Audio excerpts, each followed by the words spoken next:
예, 반갑습니다. 저 소개받은 한국교원대학교 김건희입니다. 원래 예정 시간은 한 40분인데 그냥 베이징 여행 간다고 생각하시고 한 20분 정도에 끝내도록 하겠습니다. 자, 이 베이징 요즘 뭐 미중 무역 전쟁 그래서 굉장히 관심도가 많고요.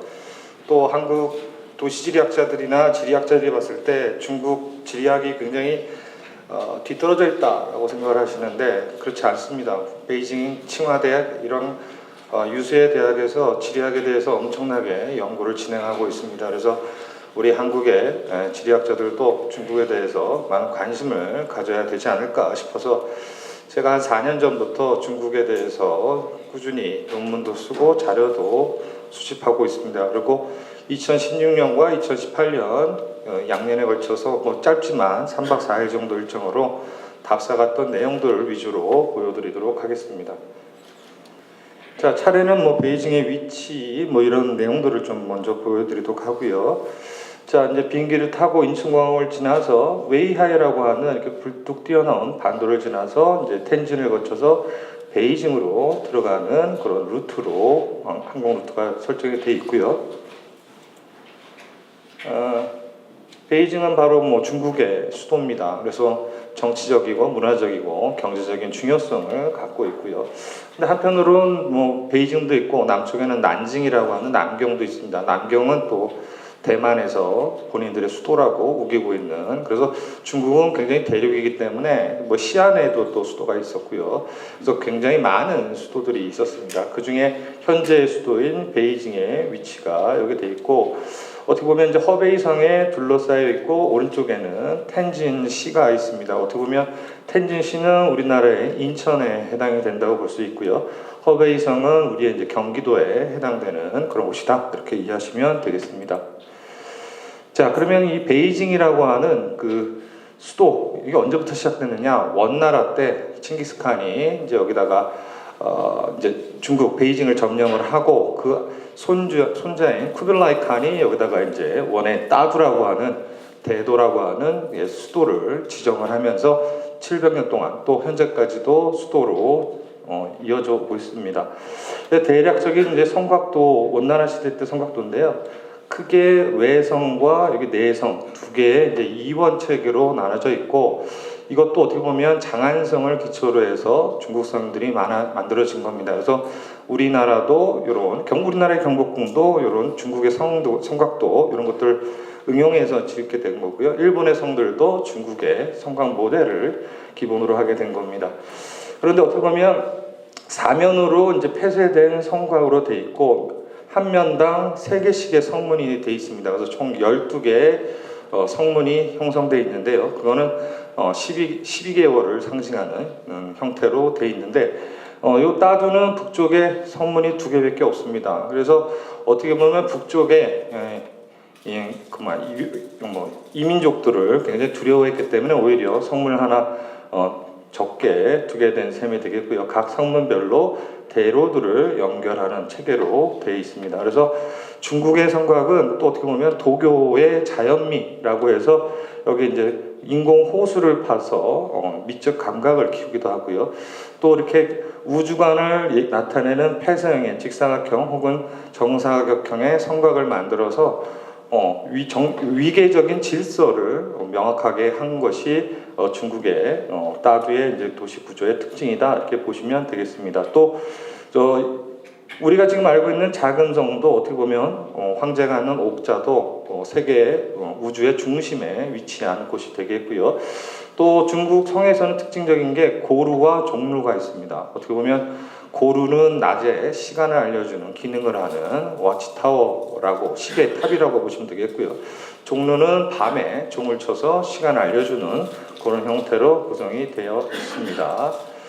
자, 이거는 이제 명나라 때 베이징의 성곽 모형입니다. 어떻게 보면 원나라에 있던 곳에서 조금 남쪽으로 좀 내려와서 성곽이 만들어지게 됐는데, 원래는 이만큼이 이제 따두가 있던 성이 이제 물러나오고 여기 인구가 증가하면서 외성이 만들어지면서 이중의 성곽에서 삼중의 성곽으로 변형이 됩니다. 이 형태가 지금도 베이징의 성곽 형태로 유지가 되고 있고, 현재는 성곽들은 모두 사라지고 여기에 이제 도로와 지하철이 놓여지게 됩니다. 그래서 어떻게 보면 베이징의 특징은 7개의 환로라고 하는 순환도로 체계로 구성이 되어 있다는 것이 굉장히 특징적입니다. 그러면 1환이라고 하는 첫 번째 순환도는 어디냐? 바로 여기입니다. 여기 요 자금성 고급망물원 있는 곳이 1환이 되겠고요. 2환이 바로 요 명나라 때 성곽 부근이 담장이 흘리면서 도로가 만들어지면서 2환이 형성된 겁니다. 그리고 또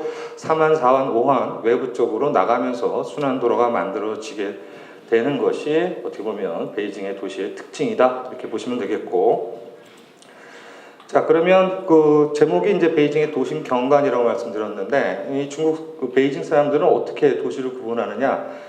여기 이제 코시티라고 해서 핵심 지역이 있습니다. 그래서 동청, 뭐 시청, 이래서 동성과 시성에 있는 부분이 어떻게 보면 핵심 지역이 되겠고요. 요 핵심 지역을 둘러싸는 뭐 차오양이라든지 이런 곳들이 어떻게 보면 여기 CC로 표시된 게 이제 도심이 되겠고, 그 CC 주변이 바로 내부 근교가 됩니다. 그리고 요 내부 근교 둘러싼 것이 이제 외부 근교가 되고, 북쪽에 있는 곳들이 이제 농촌지대. 그래서 4개의 존으로 구분되는 특징을 갖고 있게 됩니다. 총 16개의 행정구역이 존재하게 되고요. 중국 베이징의 인구는 2017년 현재 2,100만 명입니다. 그래서 중국에서는 세 번째로 큰 도시가 됩니다. 첫 번째는 상하이라고 다 생각을 하실 텐데, 충칭시가 한 4천만 명 되고요.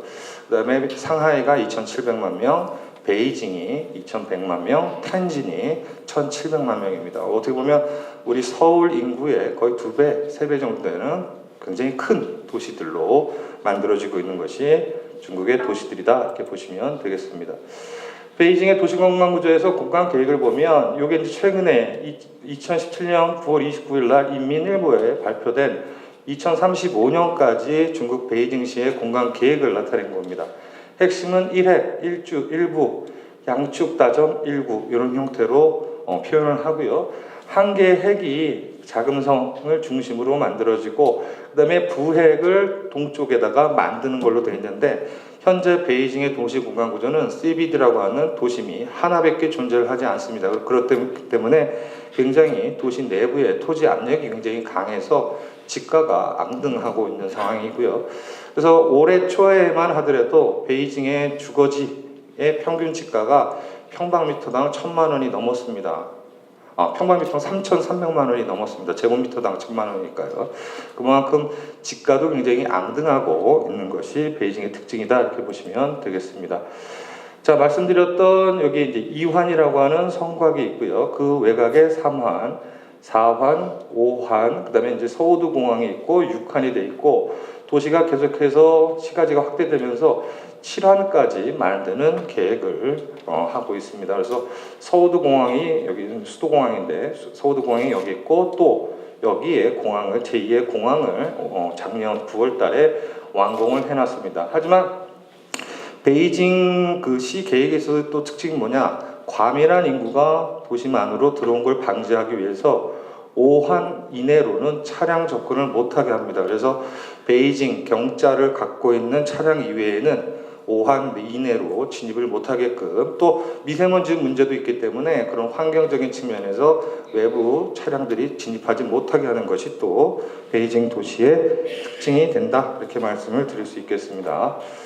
자, 이게 이제 그 순환 도로에 대해서 간략하게 나타낸 거고요. 그러면 베이징의 CBD는 어디 있느냐? 바로 우리가 생각하는 중앙에 있는 것이 아니고 오른쪽 삼한에 위치합니다. 그래서 서구에 그 굉장히 고층의 스카이라인이 있는 그런 CBD가 아니고, 이렇게 삼한 동쪽에 CBD가 형성이 되어 있는 형태로 나타나 있고, 최근에 핫하게 뜨고 있는 여기 삼한 지역, 그 살리툰이나 왕징이라고 하는 우리 교민들이 많이 사는 곳 쪽으로, 교통로의 축 쪽으로 도시가 확대되고 있는 모습을 볼 수가 있고, 또 베이징이라든지 칭화대학이 모여있는 이런 R&D 센터들도 급속하게 발전하고 있는 모습을 볼 수가 있습니다.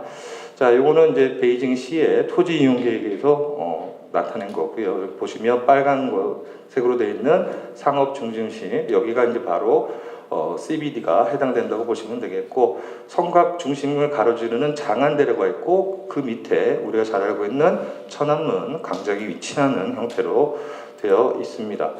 자, 그러면 이제 도심경관이 어떻게 되는지 사진을 보면서 좀 말씀을 드리면, 오한에 있는 그 서우드공항 내리기 직전에 이제 찍은 사진입니다. 어떻게 보면 이제 4층에 엘리베이터를 이용하지 않는 이런 이제 집단지구 계획경제하에서 어떻게 보면 난웨이라고 불리는 노동자 집단지구 이런 형태들이 여전히 남아 있고요. 또 시장 경제 체제를 도입하게 되면서 더미터리 하우징이라고 하는 우리로 따지면 친상도시, 더미터리 타운이라고 하는 친상도시 이런 것들이 또 도시 외곽에 만들어지고 있습니다. 그래서 그 지대별로 어떤 경관이 나타나는지 그런 것들 좀 말씀을 드리도록 하지요. 저희가 머물렀던 이제 프라임 호텔이라고 하는 후아차오 호텔입니다. 이 호텔에서 저희가 묵게 됐고요. 이 호텔에서 이제 그 CBD 쪽을 바라본 모습입니다. 중국의 CBD는 그 환로를 따라서 높은 고층 건물들이 우후죽순 올라가는 모습을 볼 수가 있습니다. 뉴욕이나 시카고의 모습과는 확연히 대비되는 모습을 볼 수가 있고요. 요거는 이제 그 베이징에서의 전통적인 유형인 사업원이라고 합니다. 스웨이위원이라고 하는 사업원. 어떻게 보면 원나라 사람들이 와서 본인들만의 폐쇄적 공동체를 만들어 놓은 건데, 원래는 이렇게 그 중앙이 이렇게 채워지지 않습니다. 근데 베이징의 인구가 많아지게 되면서 그 스웨이위원을 이렇게 여러 충진 건물들이 소규모 건물들이 내부 충진되는 충진 개발을 거치면서 모든 것들이 이제 메꿔지게 되고, 여기에 이제 빈민들이 거처하게 되면서 슬럼가를 형성하게 되는 형태로 나타나 있습니다. 그래서 어떻게 보면 베이징은 그 세이위언어라고 하는 것과 그다음 후통이라고 하는 것이 굉장히 특징적인데, 후통은 그냥 간단히 말씀드리면 뒷골목입니다. 요 세이위안, 요 길가 이런 것들이 이제 후통이 되겠습니다. 전통적인 형태가 남아 있다고 보시면 되겠고요.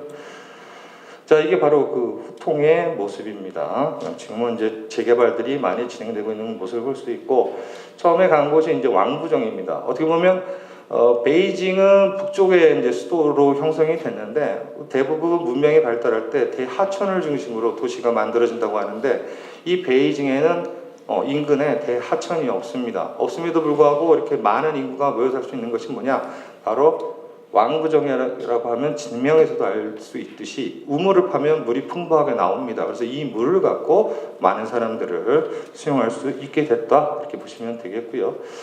또 미세먼지 문제, 도시물의 그 공해 문제들이 있기 때문에 이렇게 친환경적인 자전거 이런 것들도 굉장히 많이 위치되어 있습니다. 또 베이징은 어떻게 보면 역사적으로 서양의 문물들이 가장 많이 처음으로 도입된 도시다, 이렇게 보시면 되겠습니다. 그래서 이거는 이제 동당이라고 하는 베이징에서 네 번째로 만들어진 서양식 건축물이 되겠습니다. 성당의 모습이 되겠고요. 어떻게 보면 공산주의 체계 하에서 그 종교에 대한 박해 이런 것들이 많다고 생각하는데, 중국 그 공산당들은 표면적으로는 박해를 하지 않기 때문에 저런 서양식 문물들이 있고요. 그다음에 아이폰 매장입니다. 2년 전만 하더라도 여기 굉장히 많은 사람들이 있었는데, 미국하고 무역 분쟁을 하면서 많은 사람들이 줄어 있는 모습을 볼 수가 있었고요. 이거는 이제 우도라고 해서 5마리의 조각상들을 이렇게 왕부진 거리에다가 해놓은 겁니다. 이거 보시고 돈 많이 버시기 바랍니다. 자, 그리고 왕부정의 그 대표적인 모습입니다. 이렇게 시계탑이 있는데, 여기는 이제 호텔로 사용이 되고 있고요.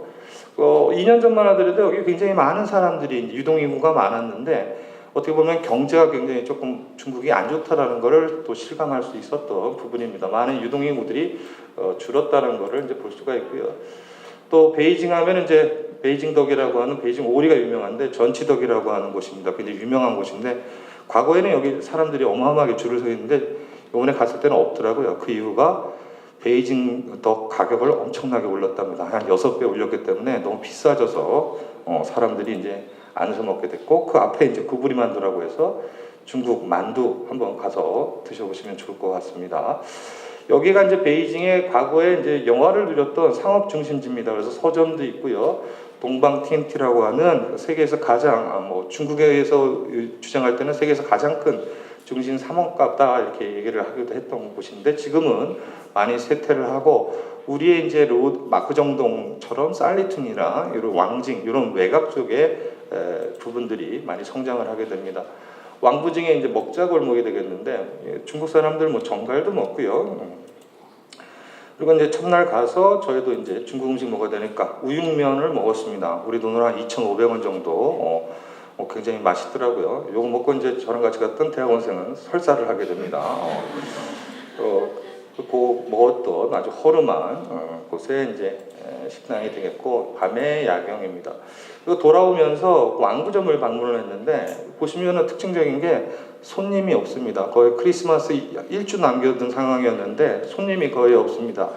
그래서 미국하고 중국하고 무역 전쟁 때문에 중국 공산당에서 크리스마스 행사를 대대적으로 하지 말라. 어떻게 보면 중국이라는 사회는 사회주의 국가로 당에서 명령하면 주민들은 따르게 됩니다. 그렇기 때문에 이런 것들도 장난감 가게들도 굉장히 한산한 모습을 볼 수가 있었고요. 또 베이징은 우리와 같이 굉장히 지하철이 잘 돼 있습니다. 그뿐만 아니라 지하철의 가격도 굉장히 저렴합니다. 우리 지금 한 1,200원, 1,250원 이 정도 돈을 내고 지하철을 타는데 중국은 우리 돈으로 한 300원 정도. 그래서 인민들을 위해서, 서민들을 위해서 교통비는 굉장히 저렴한 것을 볼 수가 있고요. 그래서 이제 CBD가 어떤 모습을 갖고 있는지 이제 그 사만 쪽으로 걸어가다가 찍은 사진입니다. 다른 중국의 도시들 가보면 그 이발을 할 때 길거리에서 그냥 머리를 깎는 경우가 있는데 아무래도 올림픽을 치렀던 베이징이기 때문에 뭐 매력, 뭐 화양 이런 식의 고급의 이발소들이 있는 것을 볼 수가 있고요. 또 베이징은 굉장히 역사가 오래돼서 이런 오래된 낡은 주택들이 있습니다. 근데 이 낡은 주택에 가난한 사람들이 사는 것이 아니고 베이징의 중산층들이 살고 있게 됩니다. 자, 이게 이제 그 베이징 시내의 지하철 노선도입니다. 우리 서울만큼 굉장히 복잡하게 돼 있고 거리도 굉장히 길게 돼 있고 또 이용도 굉장히 편리합니다. 하지만 중국의 지하철은 보안이 굉장히 강화되어 있기 때문에 모든 진검사를 하다 보니까 굉장히 복잡한 그런 형태를 볼 수가 있고요. 사만 쪽에 보면 이렇게 고층의 건물들, 업무용 빌딩, 뭐 이렇게 소호 빌딩 이런 포스트 모던한 건축물들이 굉장히 많고 도로도 굉장히 교통 체증이 심한 모습을 볼 수가 있습니다. 또 차이나뱅크 그래서 중국 은행도 이렇게 거대한 본사들이 입지를 하게 되고요. 그 모습을 찍은 거고 또 중국도 우리처럼 퀵서비스 문화가 굉장히 발전을 해서 이 퀵서비스 문화가 경쟁이 굉장히 심화됐고 2년 전만 하더라도 떼돈을 벌었답니다. 하지만 경쟁업체가 많이 생기면서 그런 것들이 좀 완화가 됐다는 얘기하고요. 아침에 배고파서 이제 만두집을 해서 만두를 사 먹는 모습인데 제 친구입니다. 제 초등학교 친구인데 텐진에서 고기 장사하면서 돈을 엄청나게 벌었습니다. 그래서 큰 식당 2개를 하고요. 또 중국이 부동산 붐이라서 집을 50채를 샀습니다. 이게 겉보기에는 굉장히 허름해 보이지만 알부자입니다. 재산이 한 200억은 넘게 있는 것 같아요. 부럽습니다. 자, 이게 뭐 두유 같은 거 이런 것들도 있고요. 그 다음에 그 도심 내부의 그 주거지 모습들입니다. 이렇게 좀 굉장히 낡지만 집가는 굉장히 비싼 것을 볼 수가 있고 여기에 보면 호동이라고 되어 있는 것이 이게 바로 후통입니다. 전통적인 그 4번의 뒷골목을 나타내는 후통. 그래서 중국 베이징에서는 뭐 소의 털만큼 호통이 많다 이런 속담도 있답니다. 그만큼 베이징 이환 내에 모든 곳에 이제 이 후통들이 위치를 해 있었었고요. 또 베이징의 중학교 모습도 볼 수가 있고 전형적인 후통의 모습이고 이게 이제 후통의 입구 모습입니다. 여기 이제 많은 그 소규모 가구들이 이 안에 위치하게 되고요. 여기 이제 연석들을 보면 여기에 거주하는 사람의 이제 지위도 파악할 수 있다고 합니다. 왕족인지 관리인지 이런 것들을 파악할 수 있고 후통 내부는 이렇게 어마어마하게 허름하게 되어 있는 모습을 볼 수가 있고 자 여기 후통 입구인데 여기 몇 가구가 살고 있겠습니까? 들어가 보지 않는 다음에 확인할 수가 없죠. 근데 밖에서도 확인할 수가 있습니다. 계량기를 숫자를 확인해 보면 가구 수를 파악할 수 있게 된 거죠. 어떻게 보면 60제곱미터밖에 안 되는 후통 내에 이렇게 많은 가구들이 거주한다는 거, 빈민들의 거처가 된다는 걸 확인할 수가 있고요. 직접 들어가 봤습니다. 그랬더니 이렇게 허름한 주택들이 있고 실제 여기 사람들이 거주합니다. 이거를 동전주택이라고 얘기를 하고 또 영어로는 다임 하우징이라고도 표현을 합니다. 그래서 빈민층들이 머물 수 있는 최저한의 주거 공간이 되는 것이 이 사업원 내부의 농전 주택으로 형성이 된다라고 보시면 되겠고요. 제 친구의 모습이고, 최근에는 그 사업원을 그 개조를 해서 호텔로 이용을 하기도 합니다. 그래서 이런 걸 또 젠트리피케이션이라고 부르기도 하고요. 또 이 사업원들은 전통 가옥이기 때문에 공동의 화장실 이런 것들도 있고 내부는 굉장히 허름한 모습을 볼 수가 있습니다. 그리고 또 우리는 닭을 키우는데 이 친구들은 비둘기를 키웁니다. 비둘기 알이 오히려 닭알보다 더 비싸답니다. 그래서 비둘기를 직접 키워서 알을 공급하는 그런 것들도 이루어지고 있고요. 또 이렇게 소학교도 있고 중국식 장기도 있고, 이건 좀 잘 사는 그런 사업원들을 보고 볼 수가 있고, 여기 이제 비둘기 키우는 모습, 위생적으로는 굉장히 안 좋고, 여기는 바오팡 후통이라고 해서 다른 후통이 되겠습니다. 그래서 이렇게 보건소도 있고요, 또 식료품점도 있고 허거집 이런 것들도 있고, 또 중국에는 이제 서우드 극장, 어떻게 보면 이제 국립극장으로 지정된 이런 것들도 있고, 그리고 또 점심시간에 이제 제 친구가 밥을 사겠다고 해서 뷔페집을 갔습니다. 갔다가 깜짝 놀랐는데 점심에 먹는 뷔페가 1인당 5만 원 정도입니다. 우리가 5만 원 정도. 그런데 가득 찹니다. 그만큼 베이징의 중산층의 소비 수준은 굉장히 높다 이렇게 볼 수가 있고요. 이제 허거를 먹고 있는데 이제 뭐 참치도 이렇게 갖고 와서 먹을 수가 있고요. 이렇게 번데기도 먹고, 이거 뭔 것 같습니까? 프렌치 프라이 아니고 부대기입니다. 중국 사람들 들고 다 먹습니다. 그리고 이제 그 고루를 갈 때 파리바게뜨, 중국 사람들은 이제 영어로 된 거를 이제 본인 한자로 해서 하게 되죠. 그래서 파리바게뜨, 이런 우리 한국의 카페, 빵집 이런 것들도 존재하고, 이게 이제 낮 시간에 알려졌던 고루의 모습이고, 그다음에 이게 이제 종루입니다. 저녁에 시간을 알려줬던. 그래서 그 고루에서 이제 경산공원을 찍은 사진이고요. 요 너머가 이제 고궁박물원이라고 하는 베이징이 작은 성이 존재하게 됩니다. 여기 이제 CBD의 모습이 되겠고, 또 그 밑에는 전형적인 사업원의 양호한 사업원의 모습이 있게 됩니다. 여기 이제 내부적으로 충진되는 모습들이 나오게 되고요. 인공호수인 뭐 서해라고 하는 이런 스차하이 있는 쪽 이런 것들도 있습니다. 여기서 인공호수를 만들면서 남긴 흙으로 여기 경산공원을 인공호산으로 만들게 된 겁니다. 자, 그래서 그렇게 보시면 되겠고, 대운하라고 하는 인공섬, 여기는 이제 밀양고 후통이라고 해서 쌀을 많이 저장했던 후통, 그래서 그 지역의 특징을 통해서 후통의 이름을 선정하기도 하고요. 중국 화장실입니다. 문이 없습니다. 많이 개량을 했다고 하더라도 문이 없는 건 여전하고요.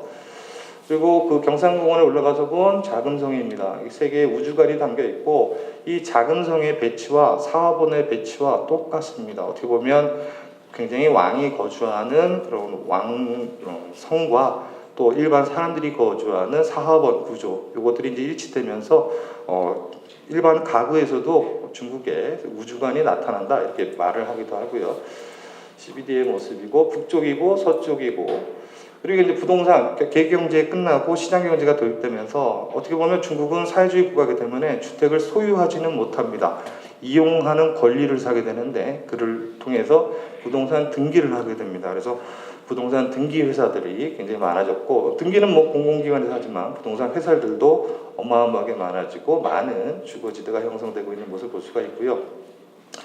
여기 이제 전통적인 후통을 재개발을 해서 고급의 카페로 만들어 놓은 이런 것들을 중국에서는 젠트리피케이션이라고 본다 이렇게 얘기를 합니다. 또 중국 베이징에 있어서의 교회의 모습을 볼 수가 있고요. 자, 여기 이제 필생 계획이라고 되어 있는데, 이게 어떤 상점인 것 같습니까? 이것도 영어를 한자로 표현한 건데 피자헛입니다. 피자헛을 이렇게 해놨고요. 그다음에 이제 우리 압구정동 중에 해당되는 살리툰이라고 하는 살리툰 소호에 이제 야간에 방문을 했는데 정말 휘황찬란하게 되어 있습니다. 중국의 발전상을 알 수가 있는 그런 모습들을 볼 수가 있고, 요 살리툰에는 이제 대사관들도 굉장히 많이 모여 있고, 이런 카페나 그런 바들이 굉장히 많습니다. 근데 한 8시쯤 방문했는데 불이 다 꺼져 있더라고요. 그래서 중국 경기가 안 좋아서 그러나 했더니 11시부터 화랑이랍니다. 너무 일찍 가시면 놀 수가 없어요. 그래서 거기서 이제 맥주 한잔 먹고 꼬치도 이렇게 먹고 그리고 이제 장안대로에 있는 어떻게 보면 천안문 광장 가는 쪽 이렇게 큰 대로로 형성이 돼 있는 모습을 볼 수 있고 나머지는 이제 오한입니다. 이제 도심 외곽 쪽에 이런 그 더미터리 타운이라고 하는 그 어떻게 보면 우리 침상 도시, 기숙사 도시 이런 것들이 어마어마하게 고층의 건물로 들어가 있는 모습을 볼 수가 있고 여기서 이제 온천하고 좀 놀았고요. 그다음에 따릉이라고 하는 어떻게 보면은 노동자 집단지구 이런 것들이 어떻게 보면 사회주의 경제 체제, 시장 경제 체제에 나왔던 것들이 혼재돼서 나타나고 있는 모습이 또 현재 베이징의 모습이다 이렇게 보시면 되겠고 베이징에서 유명한 허거 전문점이랍니다. 그래서 허거 한번 꼭 드셔보기 바라고요. 그래서 이제 오한 쪽으로 나오게 되면 구도심들이 아직 명확하게 형성돼 있지는 않는데 최근에 이제 점점 많아지고 있습니다. 그런데 어디에 만들어졌냐? 주 교통로의 교차점에서 구도심들이 만들어지고 있는 모습을 볼 수가 있고요. 이런 포스트 모던한 건물들도 있는 것을 볼 수가 있습니다.